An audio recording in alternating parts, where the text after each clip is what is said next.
Hey, it's Jasmine, and I want to show you how easy it is to achieve a perfected complexion and how to avoid some common mistakes. Amount of product used, application technique, and tools used make all the difference. Great complexion starts with skin prep.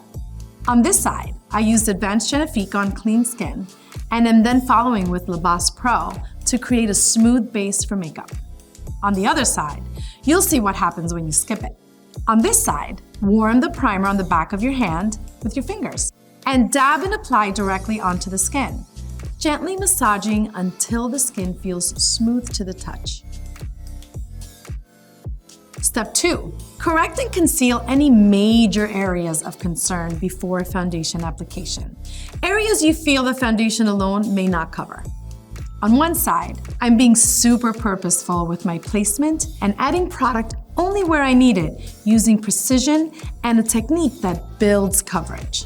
On this side, I'm applying concealer without precision and blending as opposed to building coverage. This makes it messy and removes the necessary coverage. Step 3 is to perfect complexion with foundation. On one side, I'm adding minimal product to one area at a time and blending immediately after. On this side, I'm making the mistake of adding product all over the face, which will make it hard to blend once it all dries down and the makeup will look very heavy.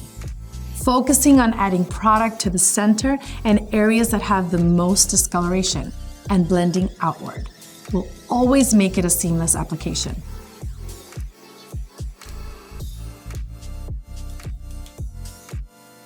Step 4 is adding under eye concealer in a shade 1 to 2 shades lighter than skin tone to brighten the under eye area. On one side, I'm being super purposeful with placement to create a lifting look overall, using it to highlight specific areas like down the nose, around the mouth, corners of the nose, center forehead. I'm adding just the right amount of product where it will make a difference to give a light and bright effect. On this side, I'm adding way too much product, which I will need to blend out and will eventually get cakey and look dry. Makeup will appear heavy.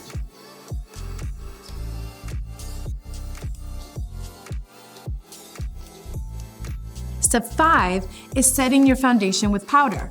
On one side, I'm adding a touch of powder with a full fluffy brush to most areas. For areas that tend to get oily, I'm using a press and roll motion. For the under eye area, I'm using a smaller fluffy brush to set with the rolling technique.